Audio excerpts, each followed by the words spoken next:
Every team, every topic, everywhere. This is Believe. What's up, family? Jared the Bossman here.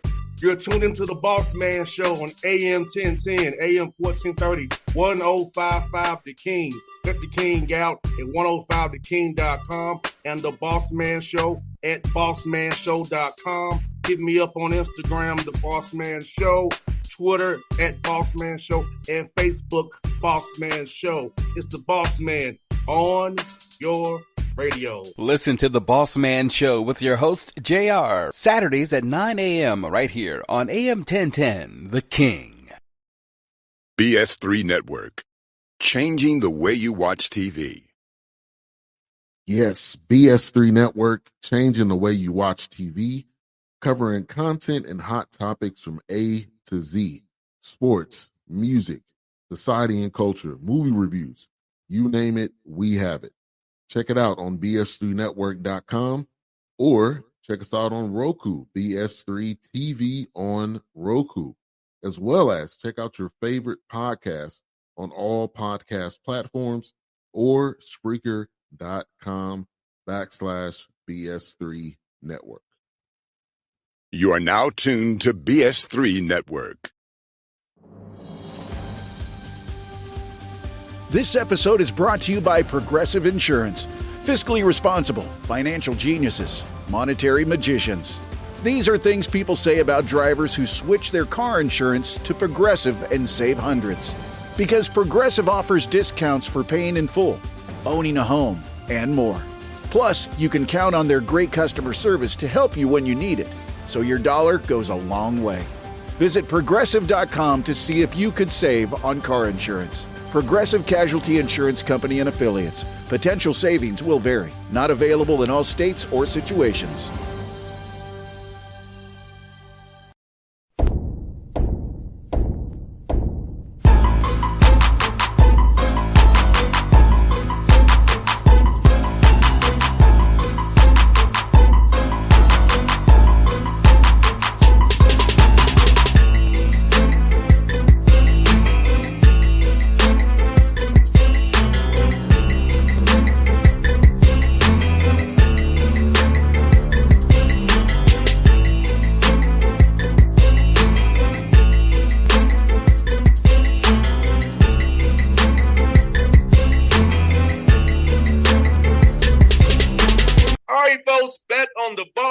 Show going on in Savannah, Georgia, Savannah State Tigers, Clevan, Thompson with the Bossman Show. Had a great run this past season. Took over the interim coach mid-year and won a run SIAC tournament. Got him to the big dance. He's in the big chair for good now. So, Coach, good to talk to you, man. How you doing, brother?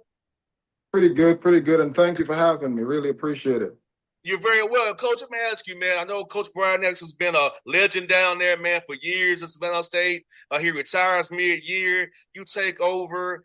How was that whirlwind for you, man? Just trying to focus on the task at hand, kind of trying to win games, just not let all the things around you just overwhelm you. And you said the key word, focus. A lot of times when there's a storm, the best thing to do is focus on how can you get out the storm. And when I call the storm, the rest of the season. So, once I heard the news and everything was talked about, my next focus was the guys, getting them to get together and just getting back locked into what we had left in front of us. No doubt. You got big wins, home and away, getting a nice record there, then going to run it when we got to the SIAC tournament. So talk about that focus with your guys and trying to, like you said, keep on task at hand day to day, next practice, next game, next walkthrough, next film session. So talk about your guys even biting his head as well. Well, I'll say this, it came sudden with Coach Broadnax, but it wasn't, nothing that, him and I hadn't talked about in terms of possibilities. So one of the things I give him a lot of credit for is that just allowing me to put my hands on the guys the season before and building a relationship with them. So, he's loyal to Savannah State. So, it's one of those things, if you didn't feel like the relationship I cultivated with those guys, along with, my ability to coach, I don't think Coach would have ever stepped down. So just, prior to that is just what helped me is the relationships I had with those guys, understanding what made each and every one of them tick, knowing what buttons to press, and just getting them back refocused. No doubt, man. And and what's so beautiful is you're doing it at your alma mater. So how cool is that Yeah, for you absolutely. to be back at your alma mater, leading this program somewhere you love so much? It's very surreal. And, I use the word appreciation a lot when it comes to that. As a young person, a lot of times you don't appreciate what you have now. So me having a second chance to come back, being more mature, not to appreciate our environment, but also help to influence the next generation. Man, it's a surreal feeling to me. And I hold that dearly. No doubt, coach. And also, man, I'll ask you this, man.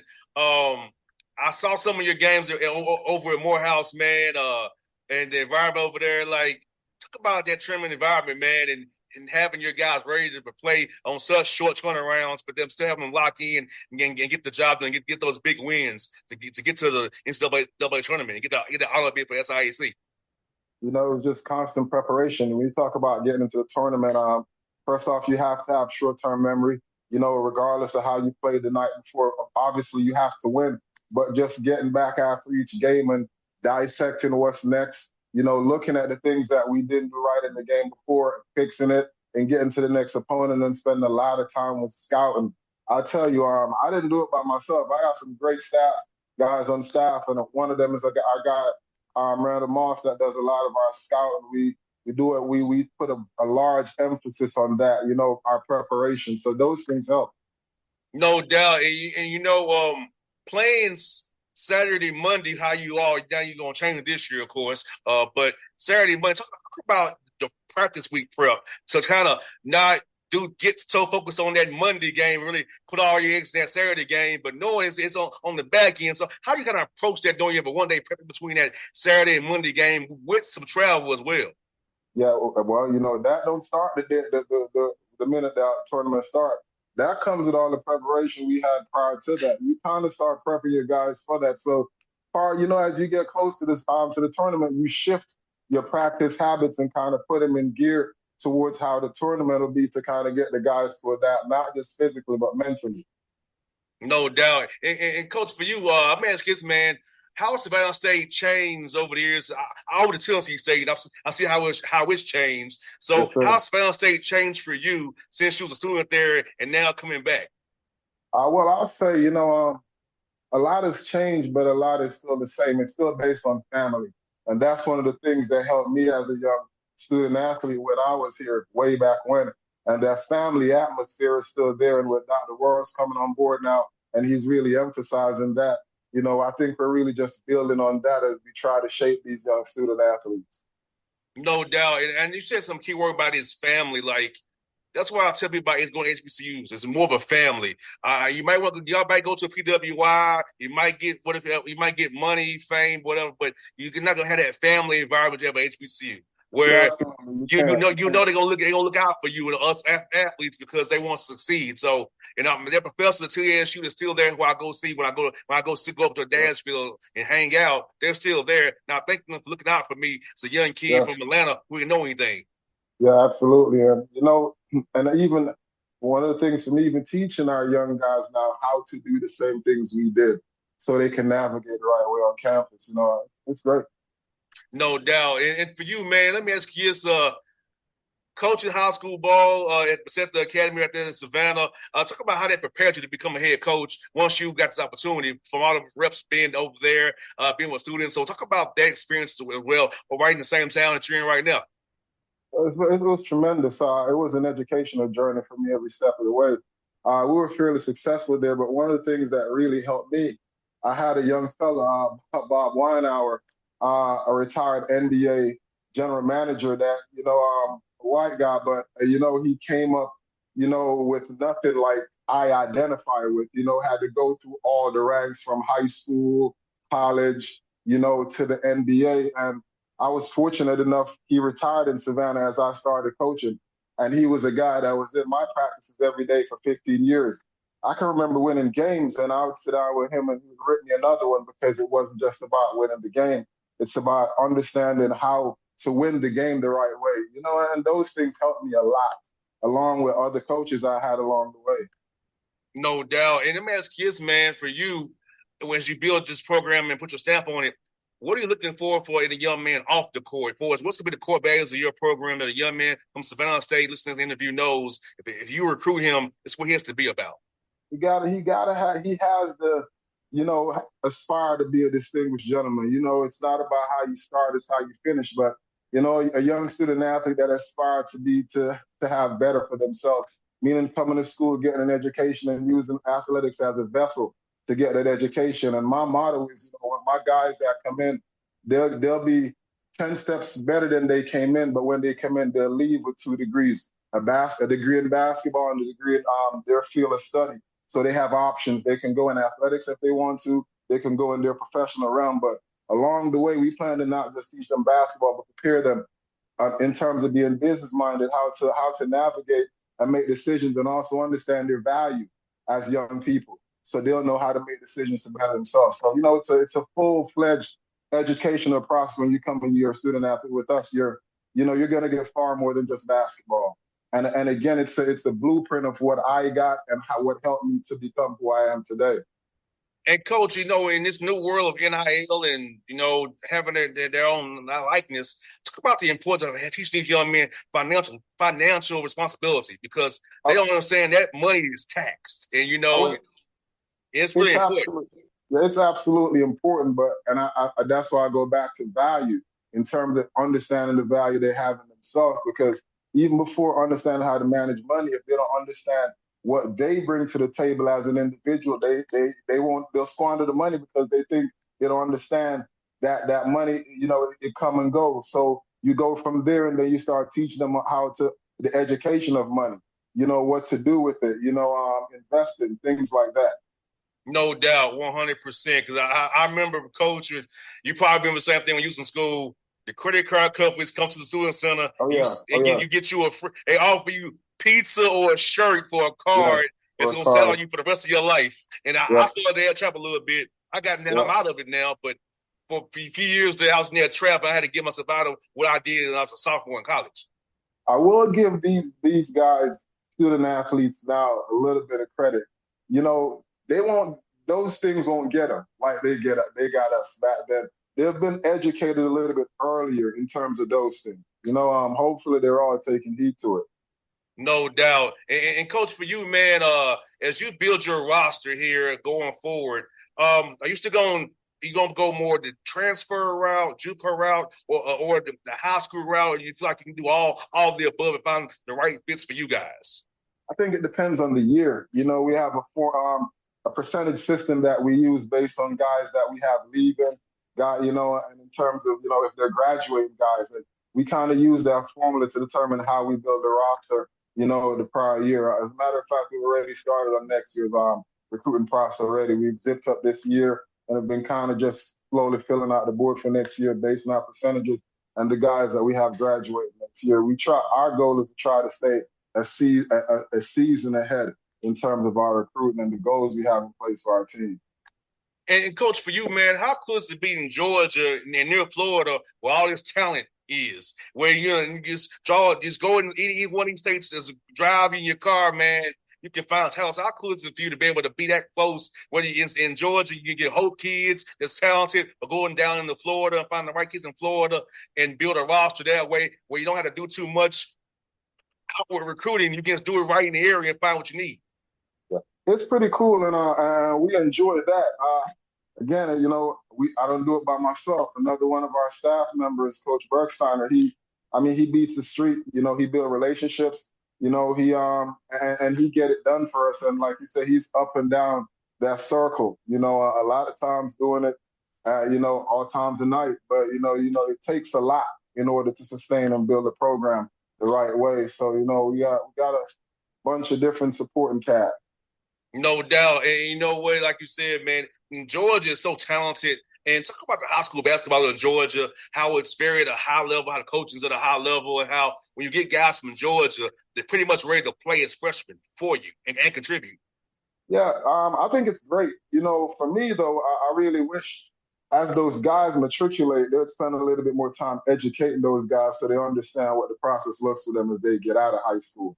So they won't be blindsided by some of the things like the process. You have some guys that can come out of high school and play, but you have some that have that expectation and they're not ready. And if those things are kind of taught to them and understand the process, they'll be more eager to digest that as they work to become a part of any program's rotation. And Coach, I'm asking because you're at the D2 level, and you guys don't have guys on campus per se in the summertime. So I hate that, man. I hate that. yeah, and talk about that, Coach. Like, how do you keep your guys engaged and hold them accountable when you can't really touch them per se when they're away from you? The 2C's culture. I'm sorry, not the 2C's. It's the CNA, culture and accountability. Building that culture. For instance, for us, when the season is over with, we're done with the season. They get a little bit of time, but then we start our summer preparation. Meaning, we spend a little bit of time kind of showing them what the process should look like during the summer. So they have a skeleton of at least a baseline of what they should be doing. And now it goes back to trust. If they believe in what we're doing and what our expectations are and the goals they have for themselves, they'll take that jump start and build on that the whole summer. Now, when they get back, we have an evaluation period where we see if they're talking about it or they actually put the work in. But it's culture, in culture, I think the stronger your culture is, the more you're able to hold guys accountable and guys hold themselves accountable. So that's why we really focus on building a true culture. And with building that culture, those things can transpire in the summertime on the Division II level. We know whether we're looking at them or not. No doubt. And you coach, then this. That conditioning test tells us everything and what you've been doing all summer long. So that conditioning tells us everything. Absolutely. No doubt, coaches. And talk about this, coach, as well, educating your young men to eat properly, get sleep, rest and recover. They're prehab and rehab and those weights because you all play a long year. Yes, you got 24 conference games coming up this year, which is crazy to me, but that's above our pay grades. But they have to be ready for their grind, though. Talk about that. Teach them about that health piece of it as well. It's a total education process, man. We start those things as soon as they get back. Just getting in the classroom and teaching them about the importance of those things, and even getting our athletic trainers involved. A lot of times when they're hearing it from someone that's more geared towards that phase of what we do, they listen a bit more. So we bring them in as well and kind of get them to educate these guys on what to eat, how to eat, and even the importance of getting rest. And then again, it goes back to holding each other accountable. When you talk about resting, we're not in their dorms with them. So it goes back to what do you want to do and how you want to get it done. These are the things that are necessary, yeah. And Coach, I got two more for you, brother. First one being, at what point did you decide in your career that you want to get into coaching? At what point in your life kind of triggered you to say, hey, I got the bug to coach now? That's a real funny question. I've never aspired to be a coach, man, and that's the honest truth. I've always been a leader, and I'm a leader of men, So right now, basketball on the court itself is the vessel that God has given me to lead men. In order to lead them, you got to be successful, right? So learning the sport, He's given me the ability to learn and understand the do's and don'ts of the sports and put people around me to help to educate me. And it's just been my journey. The court is my vessel to teach and lead young men. We're going to win games. We're going to win championships. But the bigger championship is their success afterwards in life. So, I say that to say I've never got up and said, man, this was led that way. And this is my walk and my journey, No doubt. And last one for you, Coach, this, brother, like, it's for those who want to come visit Savannah and see you all play, man. What's some cool food spots down there in Savannah for them to go hit up when they come see the Tigers play against anybody in the SIAC to get a W that night? We're gonna talk about like finger food first. We got 520 wings. Of course, we have a couple seafood spots downtown. Anything downtown is pretty good on the Riverwalk. So places like that. If you're in town, you could go to a Jamaican spot like Island Breeze. So it's a lot of places to choose from. No doubt. And Coach, we got something in common, Coach. My mom is Jamaican, so I'm half Jamaican too, Coach. Okay, cool. Good to know. Yeah, so we would say, we share that lineage, brother. My mom is half Jamaican, so I'm right there with you, brother. So we family, brother. Yes, sir. Well, Coach, man, I look forward to seeing you this year. I'm gonna have to get down. I told Coach Kelton I'm gonna get down there as well. So I'm gonna come see you, Coach Kelton, down there, man. And I also I'll probably try to see you when you play Morehouse and Clark too as well. So if I ain't got the Hawk stuff to do, so just know, Coach, I'm in your corner, brother. I'll be cheering for you, my guy. Yes, sir. Cool, and I appreciate it. Appreciate it a lot. You're welcome, brother. Anytime you want to come on the show, brother, you're welcome. All right. This episode is brought to you by Progressive Insurance. Fiscally responsible, financial geniuses, monetary magicians. These are things people say about drivers who switch their car insurance to Progressive and save hundreds. Because Progressive offers discounts for paying in full, owning a home, and more.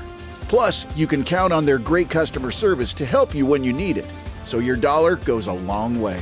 Visit Progressive.com to see if you could save on car insurance. Progressive Casualty Insurance Company and Affiliates. Potential savings will vary. Not available in all states or situations. Thank you. BS3 Network. Changing the way you watch TV. Yes, BS3 Network, changing the way you watch TV, covering content and hot topics from A to Z. Sports, music, society and culture, movie reviews. You name it, we have it. Check it out on bs3network.com or check us out on Roku, BS3 TV on Roku, as well as check out your favorite podcast on all podcast platforms or Spreaker.com/BS3 Network. You are now tuned to BS3 Network. What's up, family? Jared the Bossman here. You're tuned into the Bossman Show on AM 1010, AM 1430, 1055 The King. Check The King out at 105theking.com and the Bossman Show at bossmanshow.com. Hit me up on Instagram, The Bossman Show, Twitter at Bossman Show, and Facebook, Bossman Show. It's the Bossman on your radio. Listen to The Bossman Show with your host, JR, Saturdays at 9 a.m. right here on AM 1010, The King.